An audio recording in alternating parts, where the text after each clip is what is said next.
messieurs, bonsoir. Bienvenue dans ce journal à la une de l'actualité. Vers la matérialisation de la frontière entre la Côte d'Ivoire et le Burkina Faso, les commissions nationales des frontières des deux pays installent une commission mixte. Les experts vont s'entendre sur les coordonnées qui tracent physiquement les délimitations des deux États. Des travaux qui se tiennent selon l'accord signé le 24 juin 1993 à Abidjan. Le programme Millennium Challenge à Côte d'Ivoire entre dans sa phase opérationnelle. Il est doté d'un budget de 289 milliards de francs CFA, 8% déjà utilisés dans la réduction de la pauvreté ou pour booster la croissance économique du pays. L'annonce faite par les responsables du programme, ils ont fait le point ce vendredi. C'est une région qui pèse 16% de la production nationale de la noix de cajou, de Bouandougou à Mankono, de grandes superficies de terre exploitées dans le Béret. La baisse du prix ne décourage pas les agriculteurs, mais ils s'intéressent aussi à d'autres spéculations agricoles. C'est le dossier à suivre dans ce journal. Et puis au Nigeria, 7 personnes tuées dans un crash. Ils se trouvaient à bord d'un avion militaire. L'appareil se rendait ce dimanche près de la capitale Abuja. La cause de l'accident n'est pas encore connue, mais le pilote avait signalé une défaillance du moteur. Mais il y a un code, Aurélia. Il y a un code.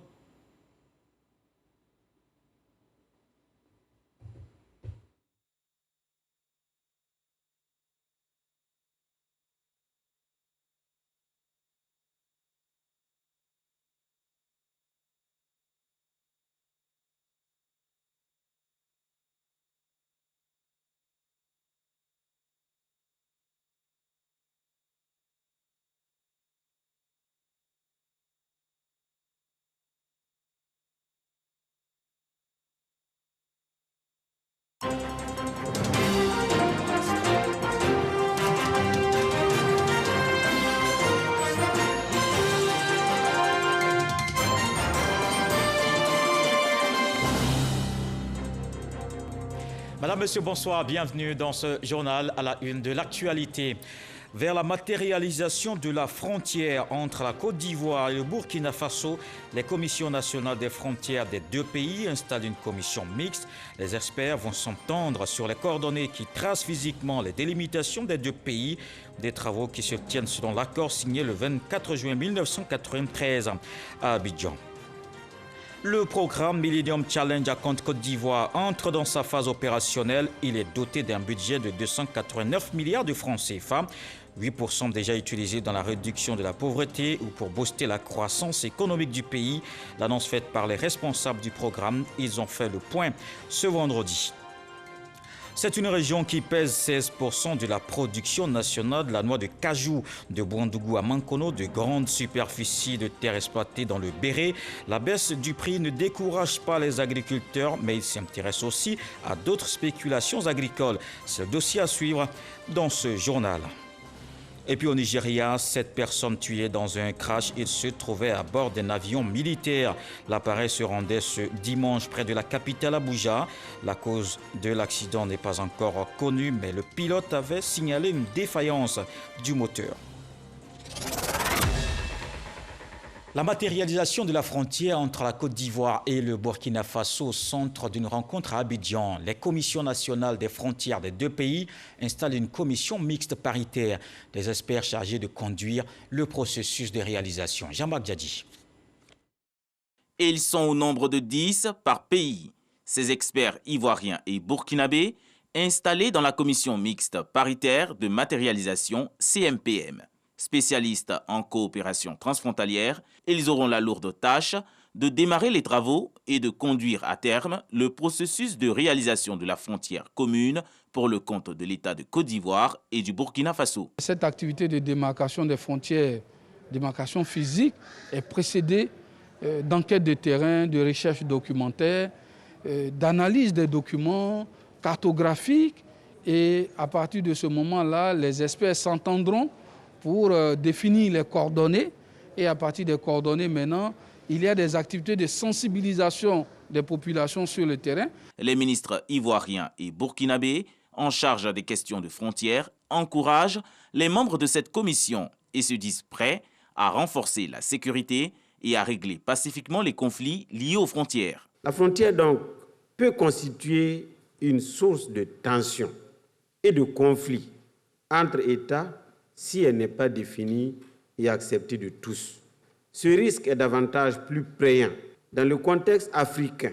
Je voudrais profiter de l'occasion pour vous rappeler l'importance de la haute mission que nos deux pays vous confient dans un contexte sécuritaire préoccupant. Et aussi à un moment où les hautes autorités ivoiriennes et burkinabées déploient beaucoup d'efforts pour combattre tous les périls d'où qu'ils viennent, en vue d'assurer et garantir la sécurité de leur population. L'installation de la commission mixte paritaire de matérialisation des frontières Côte d'Ivoire-Burkina répond à la mise en œuvre du protocole d'accord signé le 30 juillet 2014 à Ouagadougou entre la Côte d'Ivoire et le Burkina Faso. Le Millennium Challenge a Côte d'Ivoire déjà utilisé 8% de son budget, une enveloppe globale de 289 milliards de francs CFA, des dépenses effectuées dans le cadre de la réduction de la pauvreté ou pour booster la croissance économique. Les responsables ont fait le point sur l'état d'avancement de tous les projets. On le voit avec Dangui. Fruit d'un accord entre l'État ivoirien et le Millennium Challenge Corporation, un mécanisme américain d'aide aux pays en développement, le programme Compact pour la Côte d'Ivoire est entré dans sa phase opérationnelle et revendique un caractère structurant, a annoncé les responsables de ce programme lors d'une conférence de presse ce vendredi. On a déterminé s'il y a deux choses qu'on pourra se focaliser, qui peuvent avoir le plus grand impact dans l'économie en général. Quels sont ces deux secteurs? Et on a déterminé c'est le secteur d'éducation et c'est le secteur de transport. Le Millennium Challenge Account Côte d'Ivoire, MCA Côte d'Ivoire, financé par le peuple américain à hauteur de 525 millions de dollars, soit près de 289 milliards de francs CFA sur 5 ans, devrait bénéficier à 11 millions de personnes.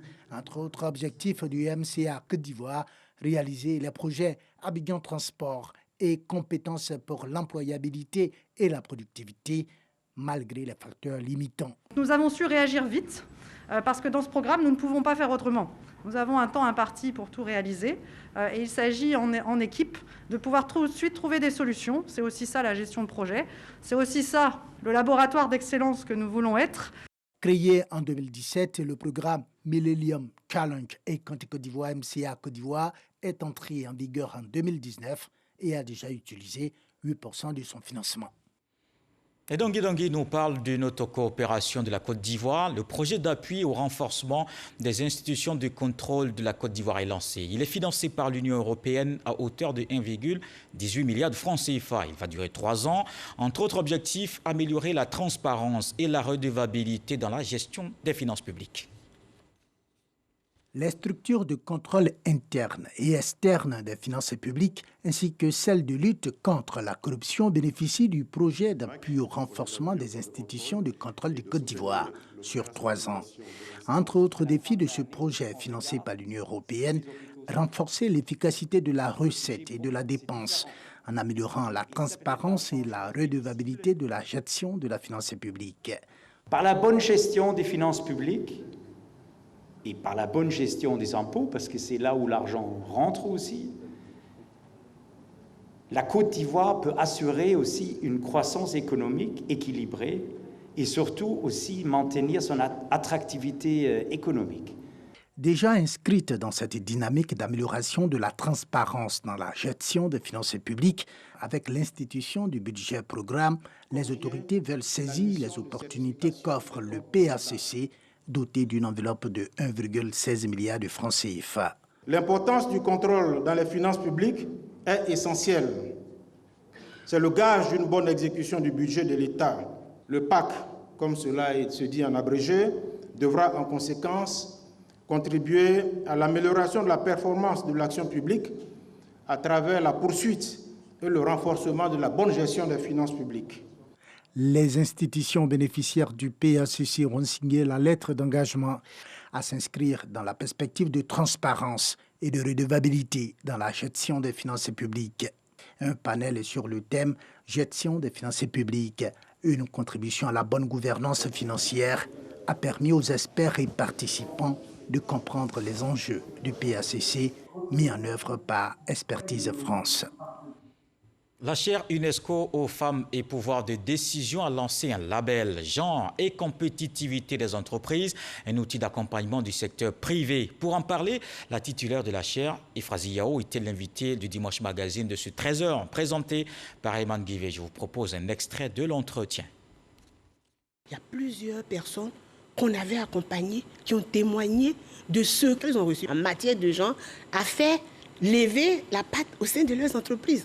Et on s'est dit, mais pourquoi ne pas aller vers les entreprises pour leur proposer tout ce que nous avons comme système, comme formation, comme structuration pour les aider à être plus performantes. Alors, qu'est-ce qu'on gagne? D'abord, quand vous formez le personnel de votre entreprise qui devient plus motivé, qui connaît des stratégies à partir de la répartition des rôles de chacun, de vous et moi, à partir des besoins pratiques et stratégiques de chaque personne de votre entreprise, à partir du changement du paradigme, une fusion des compétences pour donner ce qu'il y a de meilleur. Au niveau de la productivité externe, vous savez qu'aujourd'hui, la clientèle, c'est quand même les populations. Les populations sont engagées, elles sont pour des causes. Quand vous commencez à avoir ce label, ces populations vont vous identifier en tant que structure, vous allez avoir une clientèle plus importante parce que vous êtes en train non seulement de vous renforcer, mais de partir pour une cause. Donc, il y a aussi la notoriété qui se fait. Il y a aussi la responsabilité sociétale des entreprises. Les entreprises sont d'accord avec nous que souvent, elles ont envie de faire des choses pour les populations en termes de responsabilité sociétale. Mais est-ce que ce que ces entreprises donnent aux populations, est-ce qu'il y a un impact réel? Nous avons là encore des outils pour les aider à avoir l'impact réel, donc à avoir des clients, comme je dis, ou des clients plus motivés. La mission essentielle en matière de genre, puisque c'est ce qui nous concerne aujourd'hui, c'est de promouvoir l'approche genre en tant qu'outil de diagnostic, d'analyse et d'orientation des décisions pour tout problème de développement, qu'on soit au niveau de l'État ou au niveau d'une société ou d'une entreprise. La deuxième mission, c'est d'agir comme un intégrateur de solutions. C'est comme ça que la chaire agit. Et finalement, la dernière mission, c'est le renforcement des capacités, les indicateurs à mettre en place pour aider chaque structure à être plus performante. Et on s'intéresse à l'amélioration de la participation des femmes dans la vie politique. Il s'est tenu au Conseil national des droits de l'homme une session de partage d'expériences de la Suisse. Cette rencontre vise à promouvoir la représentativité des femmes dans les sphères décisionnelles, une initiative pour galvaniser les femmes candidates aux législatives de mars. On le voit avec Astou Touré. Cette rencontre vise à favoriser l'émergence des femmes dans les sphères décisionnelles. Session de partage d'expériences de la Suisse en matière d'amélioration de la participation politique des femmes. Une rencontre qui a valeur de symbole pour l'ambassadrice de la Confédération suisse en Côte d'Ivoire. On a montré un film qui se déroule dans un village, donc dans une population rurale, et ça a valeur d'exemple de ce qui s'est passé il y a 50 ans en Suisse. Ça fait 50 ans exactement qu'on a commémoré les droits de vote des femmes, le suffrage féminin. Ce film, d'après les réactions dans la salle, a beaucoup parlé aux gens parce que c'est des situations de la vie quotidienne qui sont dépeintes. On voit que la femme, à la base, dans sa famille, dans son village, elle peut faire bouger les choses. Et c'est là que ça doit commencer. C'est au niveau communautaire que l'engagement commence et il doit être porté jusqu'en haut. Un film retraçant le parcours de la lutte des femmes suisses pour l'obtention de leurs droits politiques a permis de sensibiliser et former les femmes sur les enjeux de la sous-représentativité des femmes.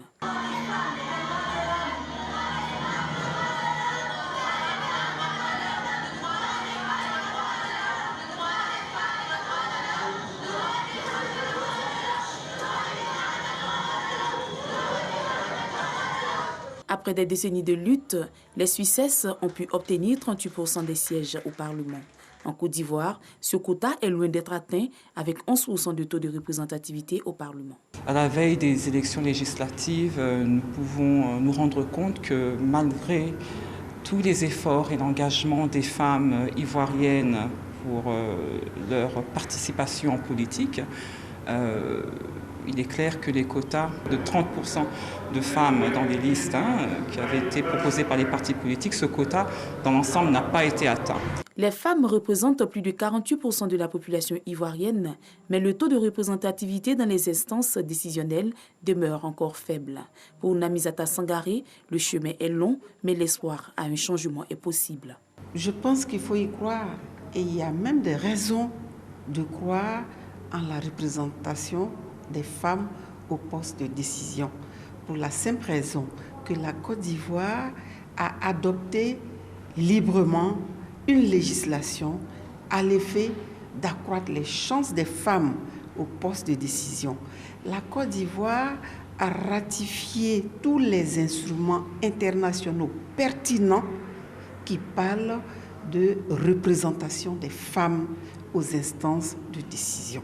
Et donc, il suffira pour nous de les appliquer. Un panel a également meublé cette rencontre.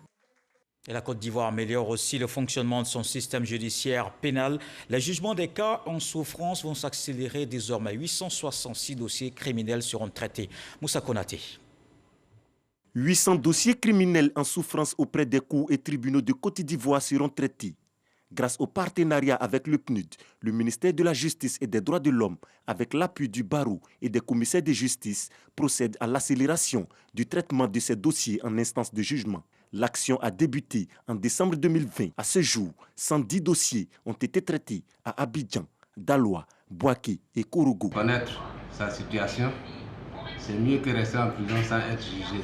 C'est un impact positif dans le cadre de l'évaluation des droits de l'homme en Côte d'Ivoire. Donc cette initiative qui a été prise par le ministère de la Justice et par le PNUD est vraiment la bienvenue. Les efforts sont faits dans le sens de l'avancement de la chose judiciaire. Et nous en tirons une grande fierté par rapport aux actions qui sont faites par la hiérarchie et par les organisations internationales qui nous épaulent chaque jour afin que la justice puisse convenablement suivre son cours en Côte d'Ivoire. Ces dossiers criminels incluent les cas de violence basés sur le genre et de pédocriminalité. L'initiative va permettre aux accusés, détenus ou non, d'être fixés sur leur sort et aux victimes d'entrer dans leurs droits et de bénéficier de dédommagements. Un mot de la lutte contre la Covid-19. La pandémie ne recule pas. Il faut donc rester vigilant pour vaincre la maladie.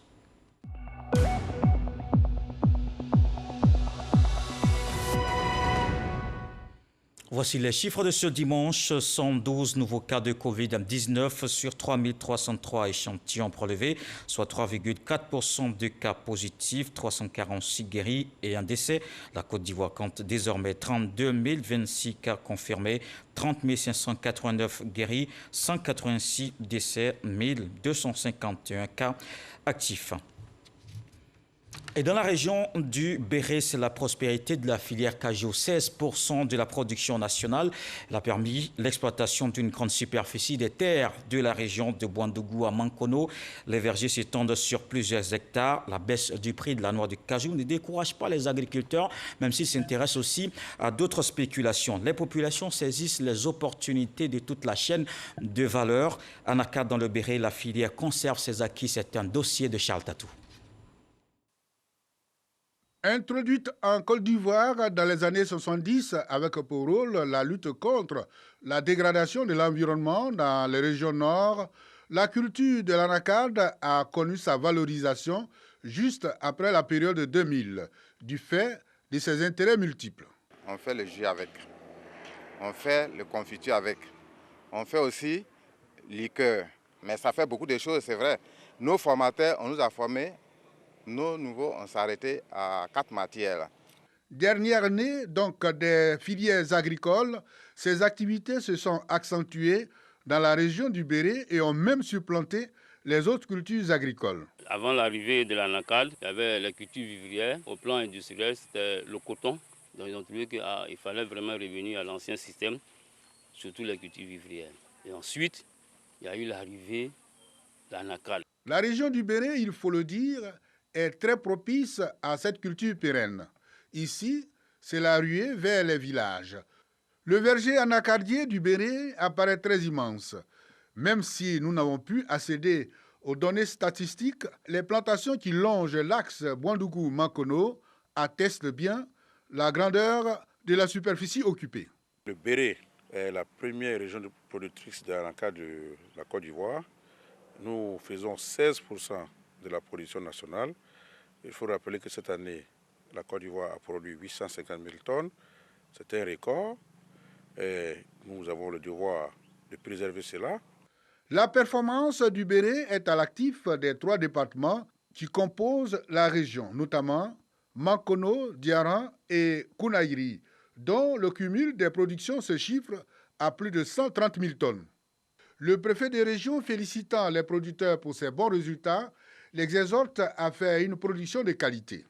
Le producteur a sa part de responsabilité, mais l'encadrement aussi doit pouvoir suivre, parce que le produit, au final, n'est pas destiné à la Côte d'Ivoire, mais est destiné à être vendu au plan international, où la concurrence est rude et où la Côte d'Ivoire doit toujours garder sa place de choix. La prospérité des activités de la filière NACAD a permis dans la région la naissance de plusieurs organisations professionnelles agricoles. J'ai 97 sociétés coopératives, personnes physiques, sociétés commerciales qui sont agréées dans le béret. Mais j'ai 396 OPA qui interviennent dans toute la région, qui viennent d'autres départements et d'autres régions qui viennent intervenir ici. Et aujourd'hui, quand tu es dans le Kouroudou, aujourd'hui tu te sens à Bouaké ou à Abidjan parce que vous avez de la télévision, vous avez tout chez vous grâce à la NACAD. Ces structures agricoles paysannes sont aussi des pourvoyeuses d'emplois. Elles sont visitées périodiquement par la Caisse nationale des prévoyances sociales pour le suivi et les conseils. Nous passons à rencontrer les différents employeurs et faire le point de la collaboration avec la CNPS, s'enquérir des difficultés éventuelles qu'ils rencontrent et leur apporter l'assistance nécessaire.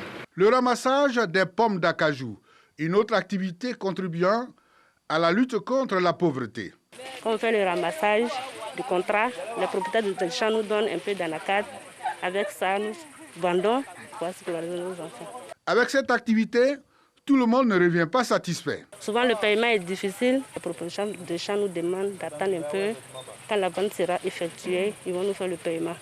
À partir de la période d'entretien des vergers jusqu'à la récolte, ils sont là. Et quelquefois, il arrive qu'il y ait des problèmes. Après que les produits aient été vendus, il serait bon que les propriétaires des vergers s'acquittent de leur dû vis-à-vis de leurs collaborateurs. La campagne agricole 2021 a démarré avec la baisse du prix du kilogramme de la noix de cajou. La chute n'impacte pas l'ardeur des producteurs de la région. Bien au contraire, elle permet une prise de conscience en faveur de la diversification des cultures. Il y a certains même qui ont commencé déjà à éliminer certains surfaces des champs dans la case pour continuer à faire la culture vivrière, pour qu'il y ait la sécurité alimentaire. Vous savez, la maladie, le corona, c'est ce qui a fait que le prix a ajusté. Sinon, avec le président qui est au pouvoir actuellement, on sait que dans tous les coups, on allait arriver peut-être à 500 comme ça. On n'en veut pas le gouvernement. On sait pourquoi. Il y a 5 États. Dans la région du Béret, la chute du prix due à la crise sanitaire de la Covid-19 profite donc à certains secteurs d'activité agricole abandonnés. Anacard dans le Béret, la filière conserve ses acquis dans la région. C'était un dossier de Charles Tatou. Je vous donne le contenu de ce communiqué du ministère de la Santé. Un navire mouille depuis ce dimanche 21 février dans le port autonome, dans le cadre d'une escale de précaution demandée par celui-ci suite à la détection de plusieurs cas de Covid-19 à son bord. Un cordon sanitaire a été établi dans le périmètre de stationnement du bateau par les autorités médicales ivoiriennes en vue de mettre en œuvre le protocole en la matière. Il s'agit d'évaluer la situation épidémiologique à bord, d'y limiter la contamination et d'empêcher la propagation en dehors du navire. Cette opération est réalisée conformément aux dispositions internationales en matière d'assistance et de secours à navires en détresse et en accord avec les autorités de la République de Côte d'Ivoire. C'est fait aujourd'hui, 21 février.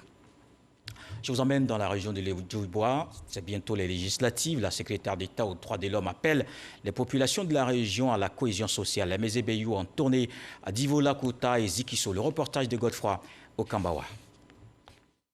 Nous, les mamans, on dit droit de l'homme. On ne sait même pas quel est notre droit.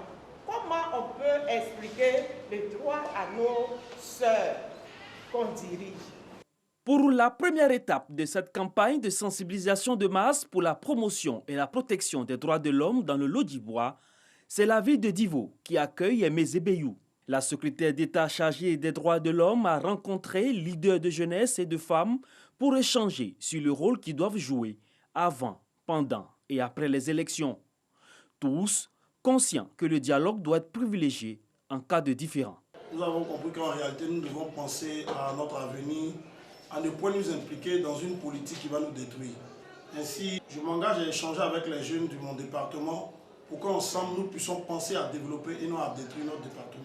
À Lakota et à Ziguinchor, les autres étapes de cette tournée dans la région du Lodibois, la secrétaire d'État a expliqué que cette campagne de sensibilisation vise à contribuer au maintien d'un climat de paix et de respect des droits de l'homme.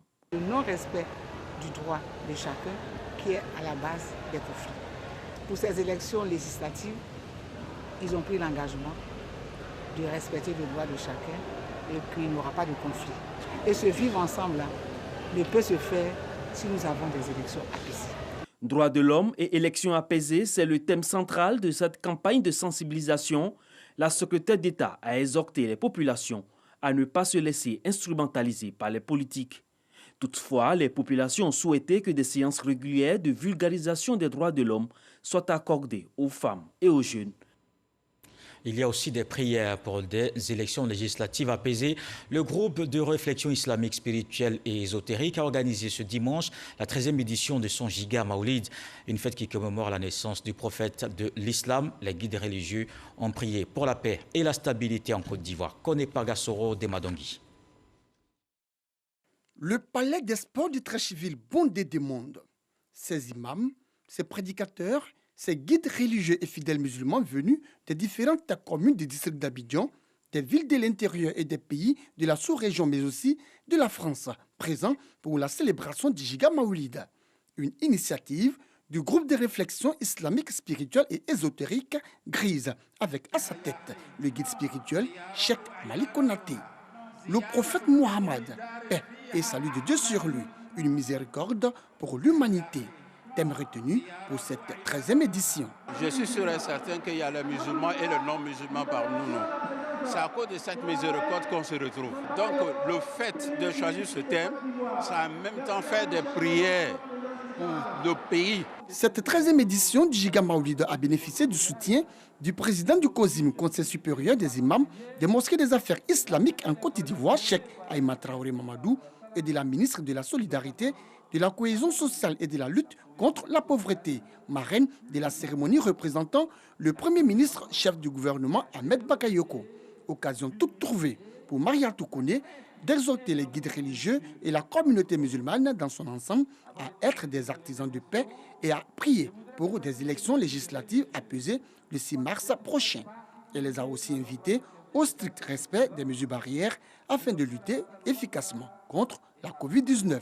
Le Premier ministre demande au ministre de Dieu d'implorer tout simplement et tout spécialement la clémence du Seigneur afin qu'il éloigne de notre pays toute idée de haine et de trouble à l'occasion des prochaines élections législatives que les Ivoiriens souhaitent voir se dérouler dans le calme et dans la quiétude.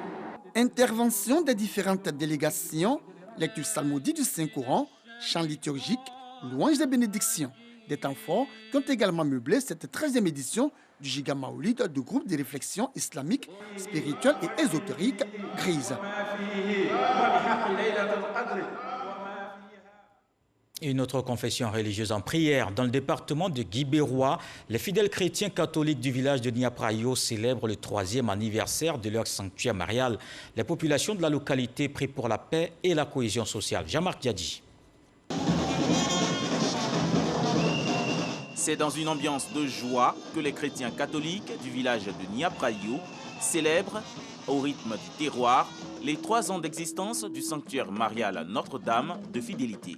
Les communautés chrétiennes des villages environnants n'ont pas voulu se faire compter l'événement. Un moment pour Colette Belou-Lakpé, la fondatrice de cet édifice religieux, pour glorifier Dieu et la Vierge Marie.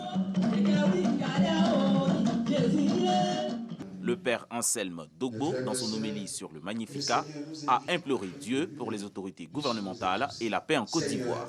Que sa puissance brûle nos cœurs. Du même amour que la Vierge Marie, intimement participé avec elle.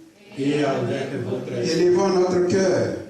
Nous le tournons vers le Rendons grâce au Seigneur notre Dieu. cela est juste et bon. Le sanctuaire marial Notre-Dame de Fidélité de Niaprayo a été inauguré en février 2018 en présence de tous les officiels du département de Guibérois et de la région du Go. Dans le reste de l'actualité, au Niger, depuis 18h et 18h30, les portes des bureaux de vote ont commencé à fermer. Les agents de la Commission électorale nationale indépendante procèdent au dépouillement après une journée de vote ce dimanche pour le second tour de la présidentielle. Rappelons qu'ils sont 7,4 millions d'électeurs à participer à cette élection. Et le second tour de cette présidentielle au Niger oppose le candidat au pouvoir, Mohamed Bazoum, à l'ancien président Mahamadou Ousmane. À Niamey, c'est dans le calme et la discipline que les Nigériens ont voté. Mohamed Bazoum, président du PMDS Taraya, a voté dans la capitale nigérienne. Son adversaire Mohamed Ousmane, président du RDA Tandja, a glissé son bulletin dans l'urne à Zender, à l'est du pays. Le président sortant, Mahamadou Issoufou, a accompli son devoir civique à Niamey. Leur réaction au micro de Sidonie Davila, notre envoyé spécial. Malgré toutes les imperfections dans le cadre de la préparation, de l'organisation et du déroulement de ce scrutin, imperfections que nous avons eu l'occasion de souligner par le passé. Les Nigériens se sentent mobilisés et cherchent à exercer leurs droits, à exercer effectivement aussi leurs devoirs. Alors ce qui est important à un moment comme celui-là, c'est que chacun de nous se mette à l'esprit que le suffrage des citoyens doit être respecté. Je suis animé par des sentiments de satisfaction au regard du calme qui a caractérisé la campagne du second tour que nous avons menée. Je viens de voter après que je passais plusieurs semaines à l'intérieur du pays, que je visitais plusieurs villages, que j'ai eu beaucoup de contacts. Et je souhaite que ce vote se passe dans le calme, la discipline, et que le vainqueur ait la chance avec lui. Je souhaite que cette chance soit de mon côté, bien sûr. Cette fois-ci encore, je pense que le deuxième tour de l'élection présidentielle sera un scrutin libre et transparent. C'est dire que l'alternance est en marche. L'alternance pacifique qui a manqué au Niger depuis des décennies va se réaliser. Je suis fier d'être le premier président démocratiquement élu de notre histoire à pouvoir passer le relais à un autre président démocratiquement élu. C'est un événement majeur dans la vie politique de notre pays. Et je suis fier aussi que les Nigériens en soient les artisans. Au Nigeria, 7 personnes tuées dans un crash et se trouvaient à bord d'un avion militaire. L'appareil se rendait ce dimanche près de la capitale du Nigeria, Abuja. La cause de l'accident pas encore connue, mais des responsables ont indiqué que le pilote avait fait état d'un moteur défaillant. Une vidéo postée sur les réseaux sociaux montrait des canons à eau utilisés pour éteindre les flammes. Une enquête ouverte pour déterminer les circonstances de ce drame. Et comme tous les dimanches, on fait un point de l'actualité internationale. Voyons ce qui a marqué toute cette semaine d'informations. C'est dans le 7 sur 7 avec Alexis Ouedraogo.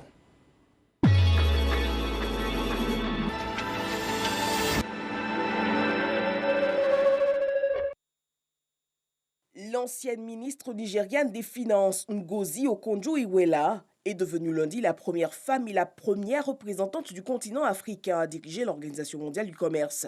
Elle devra faire progresser les négociations internationales fortement perturbées par les tensions entre les États-Unis et la Chine. Des températures polaires et des millions d'Américains sans électricité. La vague de froid qui frappe les États-Unis a déjà fait au moins 20 morts. Plus de 3,5 millions de foyers et de commerces étaient privés de courant mardi soir. Des hommes armés non identifiés ont attaqué dans la nuit de mardi à mercredi un établissement scolaire dans l'état du Niger au Nigeria et enlevé 27 étudiants, employés et membres de leur famille. Le président nigérien Muhammadu Buhari a condamné l'attaque et dépêché des responsables des services de sécurité pour coordonner les opérations de sauvetage. Abdelmadjid Tebboune a annoncé jeudi la dissolution de la Chambre basse du Parlement et appelé à des élections anticipées. Les membres de la Chambre basse du Parlement avaient été élus en 2017 lorsque les alliés Abdelaziz Bouteflika, prédécesseur d'Abdelmadjid Tebboune, bénéficiaient de la majorité. Le président indique que cette décision fait partie des réformes visant à donner plus de pouvoir au Parlement. Les États-Unis sont officiellement de retour dans l'accord de Paris, au moment où l'administration du président Joe Biden s'engage à faire de la lutte contre le changement climatique une autre priorité. Près de 4 ans après l'annonce par Donald Trump du retrait des États-Unis, ce retour de la première économie du monde signifie que la quasi-totalité des nations de la planète sont aujourd'hui partie prenante de l'accord signé en 2015. Un tribunal de Moscou a rejeté samedi l'appel de l'opposant russe Alexei Navalny. Détenu en Russie depuis son retour d'Allemagne le mois dernier, il a été condamné pour 3 ans et demi de prison ferme le 2 février pour avoir violé les conditions de sa libération conditionnelle. Une accusation qu'il refute. Si son appel a été rejeté, sa peine, elle, a été réduite de 6 semaines. Les électeurs nigériens étaient ce dimanche aux urnes à l'occasion du second tour de leur présidentielle. Le candidat du parti au pouvoir, Mohamed Bazoum, est donné favori après avoir remporté 39,3% des voix lors du premier tour. Il affronte l'ancien président Mahaman Ousmane, qui a obtenu, lui, 17% de voix au premier tour.